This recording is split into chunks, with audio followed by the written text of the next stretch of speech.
और रुक लेते हैं बड़ी खबर का। जयपुर से बड़ी खबर है, पहली लिस्ट के बाद बीजेपी में विरोध लगातार जारी है। डैमेज कंट्रोल की कवायद में बीजेपी के नेता लगातार जुटे हुए हैं। बड़े नेताओं को जिम्मेदारी दी गई है कि वो डैमेज कंट्रोल करें। सांसदों को जो सीटें दी गई हैं वहां पर लगातार विरोध हो रहा है।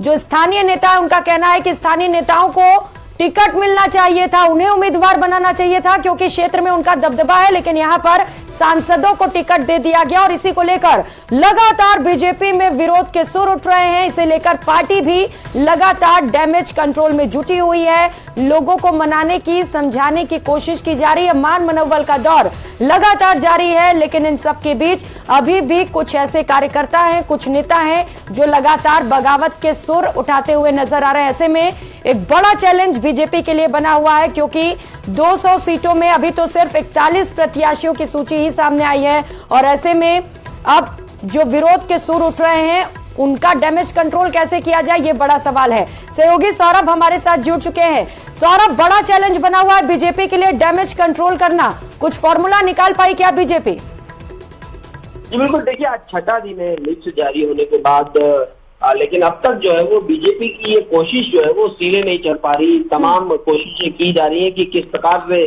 विरोध को जो है वो थामा जाए, किस प्रकार से इन नेताओं को मैनेज किया जाए, लेकिन कोशिशें जो है वो अब तक कामयाब नहीं हो पाई है। और ज्यादातर वो सीटें हैं जिनको, जहां पर पार्टी ने सांसदों को चुनावी मैदान में उतारा है, उन सीटों पर ज्यादा दिक्कतें जो है वो सामने आ रही है। चाहे बात विद्याधर नगर की हो, चाहे बात साचौर की हो, चाहे बात किशनगढ़ की हो, इन तमाम सीटों पर लगातार विरोध जो है वो देखने को मिल रहा है। और अब पार्टी के सामने ये मुश्किल है कि यहाँ से पार्टी के ही नेता जो है वो बागी बनकर जो है वो चुनावी मैदान में नहीं उतर जाए, तो ये एक बड़ी मुश्किल जो है वो बीजेपी के सामने है। हालांकि बीजेपी के तमाम नेता ये कह रहे हैं कि विरोध को थाम लिया जाएगा, टेम्परेचर जो है वो आने वाले दिनों में कम हो जाएगा, लेकिन हाल फिलहाल तो टेम्परेचर कम होता हुआ नजर नहीं आ रहा है। जी, और जब नेता पार्टी से ही खिलाफत करेंगे तो कांग्रेस से कैसे मुकाबला करेंगे, क्योंकि मुकाबला इस बार कांटे की टक्कर का होने वाला है सौरभ। और अभी तो सिर्फ 41 उम्मीदवारों की सूची सामने आई है।